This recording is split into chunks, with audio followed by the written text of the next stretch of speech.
أما بعد فأعوذ بالله من الشيطان الرجيم. بسم الله الرحمن الرحيم.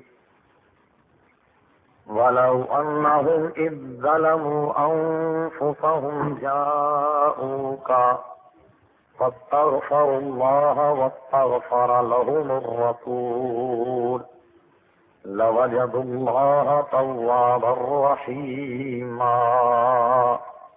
صدق الله مولانا العظيم وصدق رسوله النبي الكريم.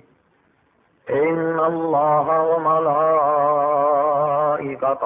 يصلون على النبي يا أيها الذين آمنوا صلوا عليه وسلموا تسليما. اللهم صل على سيدنا ومولانا محمد معظم الجود والكرم وآله وبارك وسلم صلاة وسلاما عليك يا سيدي يا رسول الله. معزز علماء کرام و حاضرین جلسہ، حمد و صلاۃ کے بعد اس فصیل حسین نے آپ حضرات کے سامنے قرآن مجید فرقان حمید کی ایک بہت ہی مختصر آیت مقدسہ تلاوت کی ہے. قبل اس کے کہ متذکرہ آیت قرآنیہ کے تحت کچھ لب کشائی کی جائے، اللہ تعالیٰ سے دعا فرمائیں کہ وہ اپنے پیارے حبیب لبیب نبی کریم رؤوف الرحیم علیہ افضل الصلاۃ و تسلیم کے صدقے و خیر مجھے حق کہنے کی توفیق عطا فرمائے. ہم تمام مسلمانوں کو اللہ تعالیٰ حق سن کر حق کو قبول کرنے کی اور اس پر عمل کرنے کی توفیق عطا فرمائے. لوگ کہتے ہیں کہ سنی بھی بڑے عجیب ہیں، 11ویں میں دیکھو تو محفل میلاد، 12ویں میں دیکھو تو محفل میلاد، سفر میں دیکھو تو محفل میلاد، محرم میں دیکھو تو محفل میلاد. یہ کیا بات ہے؟ انہیں تو سوائے ذکر رسول کے کچھ آتا ہی نہیں. دعا کرو کہ اللہ تبارک و تعالیٰ سے کہ واقعی ہمیں رسول اللہ کے ذکر کے سوا کچھ نہ آئے تو یہی چیز، اس لیے کہ یہی ہماری نجات کا سبب ہے، یہی ہمیں ہماری مغفرت کا باعث ہے. ہمیں اس بات پر فخر حاصل ہے کہ ہمارا مخالف بھی اگر ہمیں یاد کرتا ہے تو اس طرح یاد کرتا ہے کہ انہیں تو سوائے ذکر مصطفیٰ کے کچھ نہیں آتا. گالیاں دینا تمہارے اعمال نامے میں، برائیاں بیان کرنا تمہارے اعمال نامے میں. ہم پر اگر کوئی الزام بھی ہے تو یہ الزام ہے کہ انہیں سوائے ذکر رسول کے کچھ نہیں آتا. اور دوسرا الزام مخالف یہ لگاتا ہے کہ صاحب یہ تو رسول اللہ کی شان کو اتنا بڑھاتے کہ خدا سے ملا دیتے. ہم پر یہ الزام، اور تم اتنا گھٹاتے ہو کہ کہتے ہو کہ حضور صلی اللہ علیہ وسلم کی حیثیت گاؤں کے چودھری کی تھی، حضور صلی اللہ علیہ وسلم کی حیثیت تو بڑے بھائی کی تھی. جو بڑا ہم نے بزرگ وہ ہمارا بڑا بھائی، جو چھوٹا ہے وہ ہمارا چھوٹا بھائی. دلیل اس کی کیا ہے؟ دلیل اس کی یہ ہے انما المؤمنون اخوۃ، سارے مومن بھائی بھائی. تو بتاؤ بھائی حضور صلی اللہ علیہ وسلم مومن ہے یا نہیں؟ یقیناً مومن ہے. کہتے ہیں صاحب جب حضور مومن ہے تو اب بھائی کہنے میں کیا حرج؟ اس لیے کہ اللہ تعالیٰ فرماتا ہے سارے مسلمان بھائی بھائی ہے. یہ بتاؤ کہ حضور مومن ہے یا نہیں؟ ظاہر ہے کہ آپ کا جواب ہوگا کہ حضور مومن ہے. تو کہیں گے صاحب دیکھیے رب نے فرمایا انما المؤمنون اخوۃ، سارے مسلمان جب بھائی بھائی ہیں تو رسول اللہ بھی پھر بھائی، اس میں کیا حرج ہے؟ تو حضور آگے آئیے، آپ نے تو بڑا گھٹیا درجہ تسلیم کیا ہے. میں آگے آپ کو ایک آیت اور سناتا ہوں. ارشاد باری تعالیٰ ہوا هو الله الذي لا اله الا هو عالم الغيب والشهادة هو الرحمن الرحيم هو الله الذي لا اله الا هو الملك القدوس السلام المؤمن. تو دیکھیے رب کے اسماء گرامی میں سے ایک نام اس کا مومن بھی ہے، المؤمن المهيمن. اللہ کا ایک نام مومن بھی ہے. تو بھائی بتاؤ انما المؤمنون اخوۃ، سارے مومن بھائی بھائی ہیں تو پھر خدا تمہارا بڑا بھائی ہوا. تو ذرا اور رسول اللہ چونکہ خدا سے چھوٹے ہیں تو وہ تمہارے چھوٹے بھائی قرار پا گئے. تو آپ نے دیکھا ان پلیدوں کی توحید نے خدا کو بھی بھائی بنا دیا. بتاؤ جی اس طرح شرک ہے کوئی؟ ارے ہم سے کہتے ہو کہ شرک کرتے ہو اور تم نے تو خدا کو اپنا بڑا بھائی کہہ دیا. ہاں جب کہتے صاحب نہیں کہ انما المؤمنون اخوۃ، سارے مومن بھائی بھائی ہیں. ارے آیت تم نے پوری نہیں پڑھی، حضور صلی اللہ علیہ وسلم کو بھائی کہنے کے لیے تم نے جس آیت کو تلاوت کیا ہے ذرا اس کے سیاق و سباق کو تو دیکھیے. میں نہیں کہہ رہا، رب کریم کہتا ہے انما المؤمنون اخوۃ، سارے مومن بھائی بھائی ہیں. فاصلحوا بین اخویکم، ان میں اگر کوئی نزے کی کیفیت ہو جائے، کوئی جھگڑا ہو جائے، کوئی بات ہو جائے تو تیسرے فریق کا کام یہ ہے کہ فاصلحوا بین اخویکم، کہ وہ اس لڑنے والے گروہ میں صلح کرا دے. واتقوا اللہ لعلکم ترحمون، اور صلح کرانے والا خدا سے ڈر کر ہے تاکہ وہ رحم کیا جائے.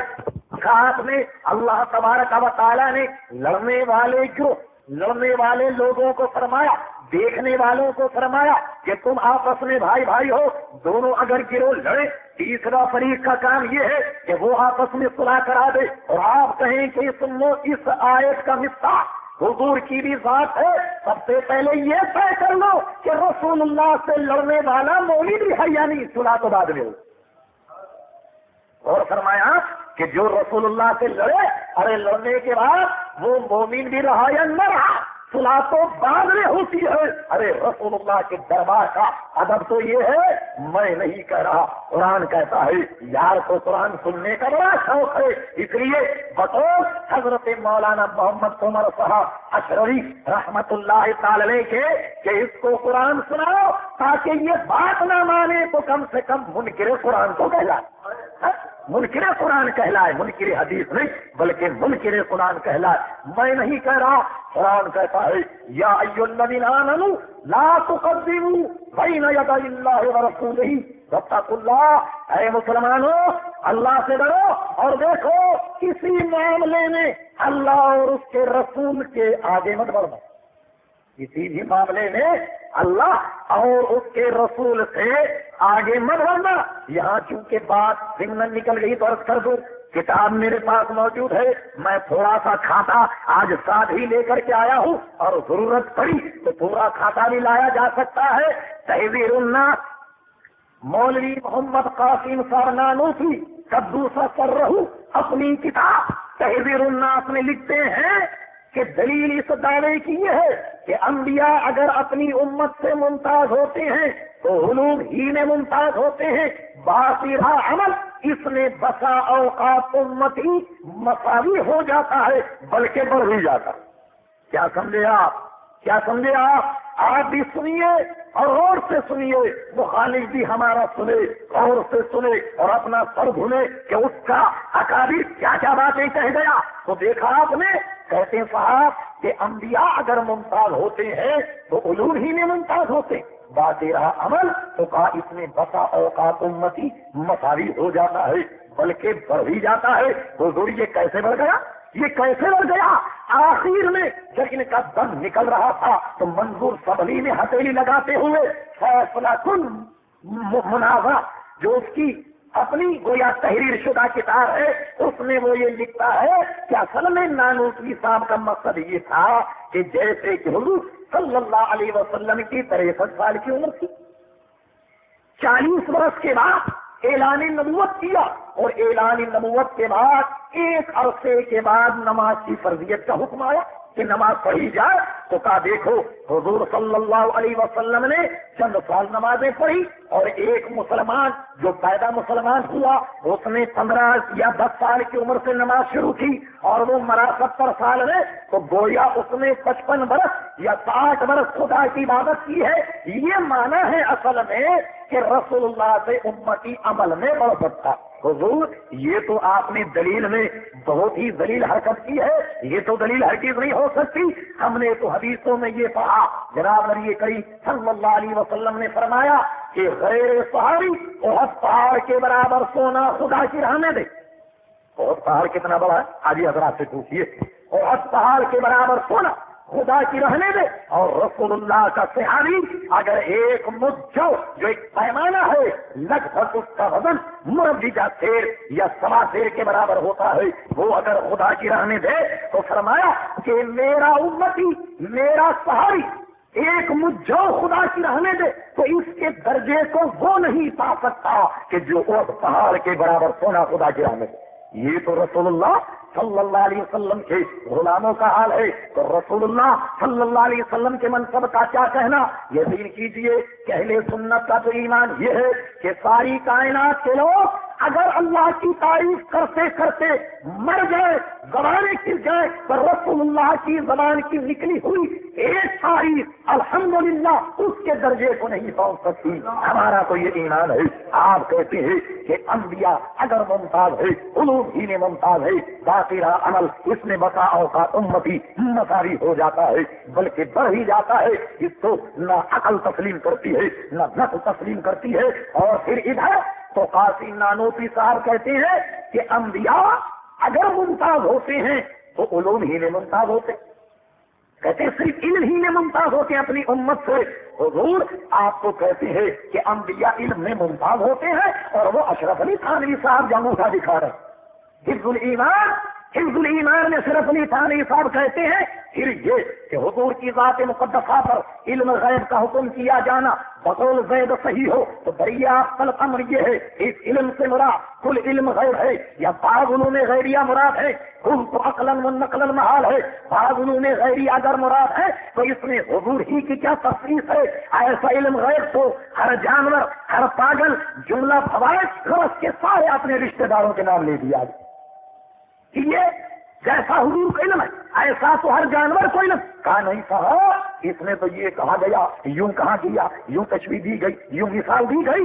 میں ساری مثالوں کو چھوڑ دیتا ہوں، میں آپ کے سامنے اس کا ایک فوٹو رکھ دیتا ہوں، اس کا فوٹو رکھ دیتا ہوں، اور آپ اس کو عدالت میں چیلنج کریں تو دیکھیے میں بالکل اشرف علی تھانوی کی عبارت کو پلٹ کر ایک دوسرے انداز میں بیان کرتا ہوں۔ جناب صدر مملکت ضیاء الحق صاحب کی ذات مقدسہ پر صدارت کا حکم کیا جانا بقول زید صحیح ہو تو دریافت طلب امر یہ ہے کہ ان کی صدارت کل کائنات پہ صدارت مراد ہے یا کائنات کے بعض حصے پر صدارت مراد؟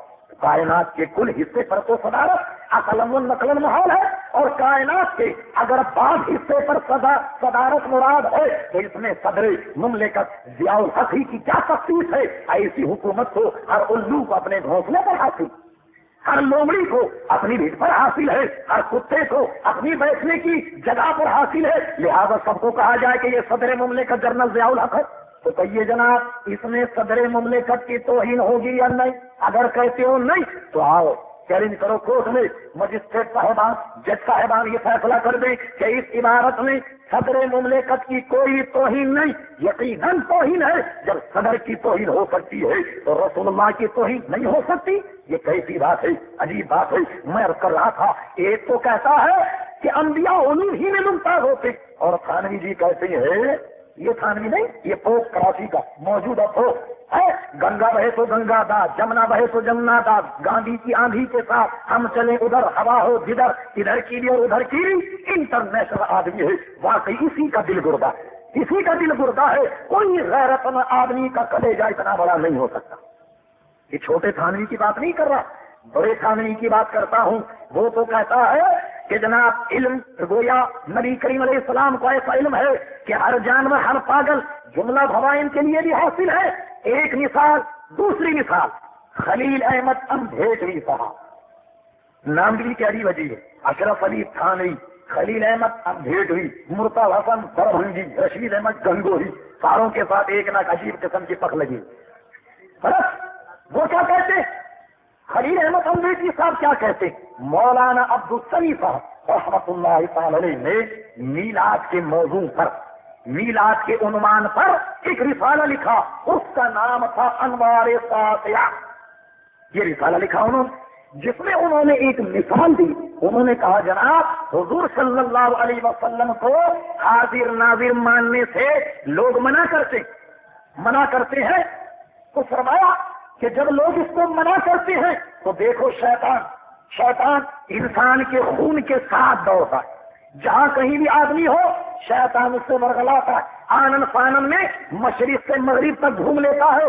جب شیطان کو اتنی قدرت حاصل ہے تو کیا رسول اللہ کو اتنی قدرت حاصل نہیں؟ اس کا جواب انوار ساطعہ کا جواب براہین قاطعہ کے نام سے خلیل احمد امبھیٹوی صاحب نے دیا۔ وہ دیوبند کی مطبوعہ میرے پاس موجود ہے۔ وہ لکھتے ہیں کہ جناب شیطان کو یہ جو علم حاصل ہے یا یہ جو وسعت حاصل ہے یا جو کچھ اس کا تصرف ہے وہ قرآن کی نص سے ثابت کہتا ہے، وہ نص سے ثابت ہے، لیکن حضور صلی اللہ تعالی علیہ وسلم کے لیے کون سی نص ہے جو تمام نصوص کو رد کر کے ایک شرک ثابت کرتی ہے؟ آپ غور فرمائیں کہ شیطان کا علم تو کہتے ہیں قرآن سے ثابت ہے، مگر رسول اللہ کا علم قرآن کی کسی آیت سے ثابت نہیں ہے۔ یہ کیا بات ہے؟ اصل میں بات یہ ہے کہ ہم اور آپ جس کو اپنا بڑا سمجھتے ہیں اس کی بڑائی کرتے ہیں۔ اب یہ دیکھ لو، یہ کس کی بڑائی کر رہا ہے؟ ہم کچھ نہیں کہتے، ہم کچھ نہیں کہتے، ہمیں جو سب سے زیادہ عزیز ہے ہم اس کی بڑائی کرتے ہیں، اور یہ کس کی بڑائی کر رہا ہے؟ آپ ان کی کتابوں سے خوب دیکھ سکتے ہیں، سن سکتے ہیں، پہچان سکتے ہیں، جان سکتے ہیں۔ میں عرض کر رہا تھا، ایک صاحب تو کہتے ہیں کہ صاحب انبیاء اگر ممتاز ہوتے ہیں تو علم ہی میں ہوتے ہیں، مگر خانوی صاحب کہتے ہیں کہ جیسا حضور کا علم ہے ویسا ہر جانور کو، معاذ اللہ الیاذ باللہ تعالی، ہر پاگل کو ہے، جملہ بھوائن کو حاصل ہے، مجنون کو بھی حاصل ہے۔ دوسرا یہ کہتا ہے کہ شیطان کو بھی ایسا علم حاصل ہے۔ استغفر اللہ ربی، ہماری سمجھ یہ نہیں آتا، اور اس سے کچھ پہلے یہ لکھتا کہ علمی جین روح مبارک علیہ السلام کا تشریف رکھنا اور ملک الموت سے افضل ہونے کی وجہ سے یہ ہرگز ثابت نہیں ہوتا کہ علم آپ کا ان امور میں ملک الموت کے برابر بھی ہو، چھ جائے کے زیادہ۔ اس عبارت میں خلیل احمد اندھیٹوی صاحب نے حضور صلی اللہ تعالی علیہ وسلم کے علم سے ملک الموت کے علم کو وسیع مانا، اور اس کے بعد علماء حرمین نے جب ان کی گرفت تھی تو انہوں نے ایک اور رسالہ مارا، نہلے پہ ڈہلا، وہ کیا ہے؟ المحند۔ المحند میں لکھتے ہیں کہ ہمارے علماء بارہا اس کی تصریح بیان کر چکے، اس کی تصریح کر چکے ہیں کہ جو شخص یہ کہے کہ فلاں کا علم نبی علیہ السلام سے زیادہ، بس وہ ہمارے نزدیک کافر ہے۔ ارے بھائی ہماری سمجھ نہیں آتی، ایک کہتا ہے ایمان والا، دوسرا کہتا ہے کافر ہے، تو ہم کیا ہے؟ دوسرا اسے کافر کہتا ہے، وہ اسے کافر کہتا ہے، اور ہم کہتے ہیں، ہم تو بہت سیدھے آدمی ہیں، ہم کہتے ہیں یہ دونوں سچے، قسم خدا کی۔ ٹھیک ہے نا؟ دیکھو ہم کسی کی کوئی برائی نہیں کر رہے، وہ کہتا ہے تو کافر، وہ کہتا ہے تو کافر، ہم کہتے تم دونوں سچے، دونوں غلط تو نہیں کہہ رہا، ہم دیکھو کسی کو جھوٹا نہیں کہہ رہے، ہم کہتے ہیں یہ دونوں سچ کہتے ہیں اور حقیقت میں سچ کہتے ہیں۔ ہمارا مذہب تو بالکل واضح ہے، ہمارا مذہب تو بالکل آیا ہے۔ بات دوسرا اختیار کر گئی، عرض یہ کر رہا تھا، لوگ کہتے ہیں صاحب جب دیکھو محفل میلاد یہ لوگ منایا کرتے ہیں تو لیجیے ہم روزانہ یا ہفتے میں یا مہینے میں محفل میلاد کیوں مناتے ہیں؟ آپ کہتے ہیں صاحب وہ تو سال میں صاحب ایک بار آتی ہے۔ ابھی آپ کو غلط فہمی ہو گئی، بات یہ ہے کہ جس مہینے میں حضور پیدا ہوئے وہ مہینہ سال میں ایک بار آتا ہے، اور جس دن حضور پیدا ہوئے وہ دن ہفتے میں ایک بار آتا ہے، اور جس وقت حضور پیدا ہوئے وہ روزانہ ایک بار آتا ہے۔